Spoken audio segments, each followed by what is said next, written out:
tutok sa mga nangyayari sa bansa. Upang magpahayag ng walang kinikilingan, Walang kinakapihan o pinoprotektahan. Ito ang STI News. Unang-una sa mainit na ulo ng mga balita. 10 araw nang nakalipas ang pagpapumalas ng lakas ng bagyong Yolanda sa malaking bahagi ng Silangang Visayas. ang dilubyong ito ay nagdulot ng libo-libong pagkasira ng sandamakmak na buhay at ari-arian ng ating mga kababayan. Nag-uulat mula sa labas ng estudyo, makibalita tayo kay reporter Roger.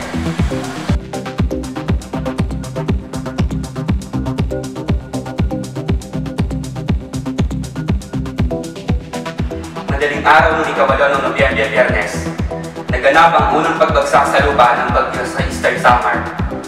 Naramdaman ang maladilubyong lakas ng ulan at malakas na hangin ng bagyong hanggang sa Leyte.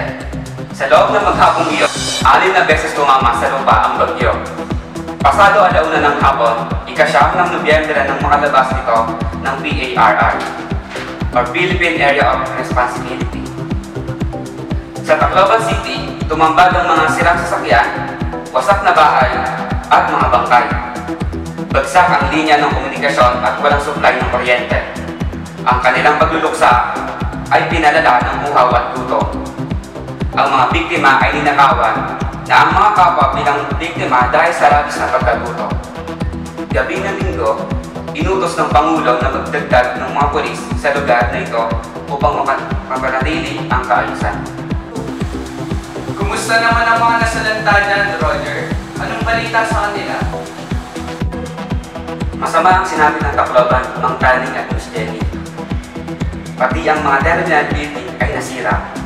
Susubukan natin kamustahin ang mga nasalanta upang ipaabot po sa kanilang mga pamilya na nasa malayong lugar ng kanyang mensahe. Kamustahin natin siya. Kamusta naman po kayo? Mahirap po ang buhay namin. Mahirap po bago kayo makabangon. Pati yung mga binibigay ng nakakataas, hindi sapat yung para sa amin. Matatagalan po kami para maibalik ang mga nawalasan. Ang bahay namin, wala na. Pati yung mga gamit ng anak ko para sa school nila, wala na. Kamustahin naman po natin ang mga iba pang nasalanta ng Bagyong Yolanda. Kamusta po kayo? Nanawagan po ako sa ating pangalan sa mga layawin na sana po matulungan niyo po ang mga salita. Nagkakausap na po ang mga anak ko sa dati sa pagkakulong. Hindi lang po ako makailang tulong kasi po wala po ang pinibigay ng mga Ayan po ang mga balita mula dito sa Tacloban City. Ako po si Roger Manina, nagpapahayag mula sa inyo ng tapat. Balik sa inyo, Miss Jenny at Mang Taning.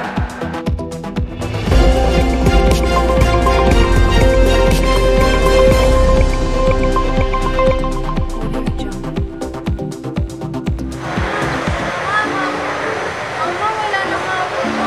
Wala na yung mga hapon. Mama, hindi na kalsada.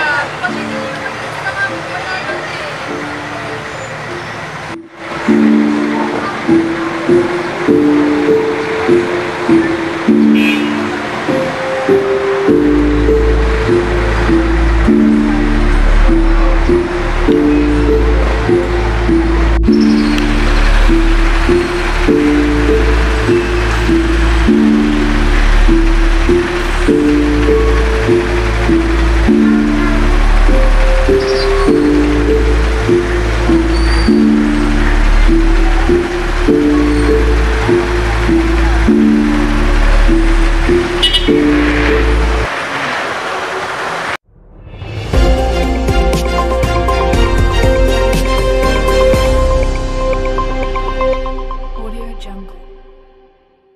Nagbabalik ang Balitang Pinoy.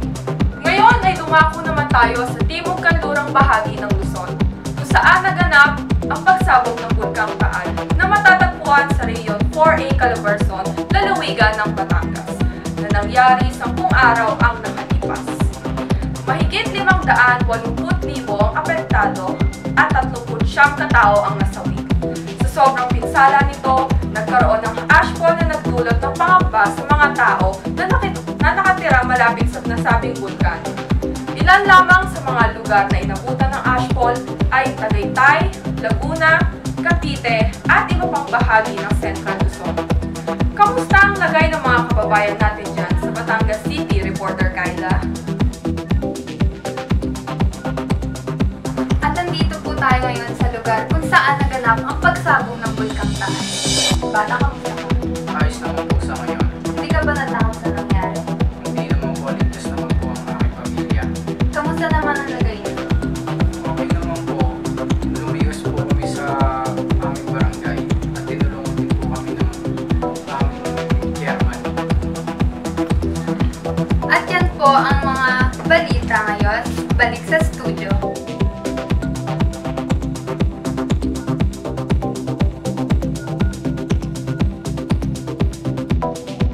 Magandang araw, Pilipinas!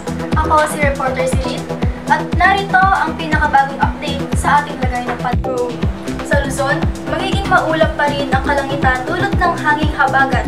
May inaasahang pag-ulan sa Metro Manila, Bicol Region at ilang bahagi ng Northern Luzon. Pinapayuhan ang mga motorista na mag-ingat dahil posibleng magkaroon ng pagbaha sa ilang mabababang lugar. Sa Visayas at Mindanao, asahan natin ang mainit na panahon sa umaga, pero may posibilidad ng biglaang thunderstorm sa hapon at gabi, lalo na sa Cebu, Iloilo at Davao Region. Samantala, para sa ating mga kababayang mangingisda, may gale warning na hilagang bahagi ng Luzon. At yan ang ating latest weather update.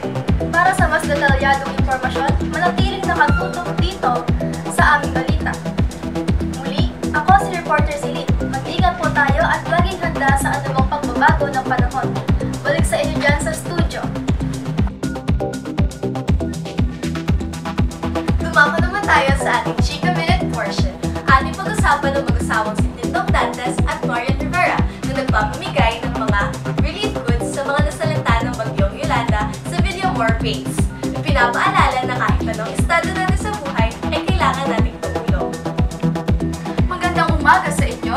Ako po si Reporter Kyle. Nandito po ako ngayon sa Villamor Base upang ipahatid ang balita kung ano nga ba ang masasabi ng mga tao na nasalanta sa bagyong Yolanda nang nakatanggap ng relief goods mula kay Dingdong Dantes at kay Marian Rivera. Miss, ano nga ba ang masasabi ninyo sa relief goods na natanggap ninyo mula sa sikat na mag-asawang artista?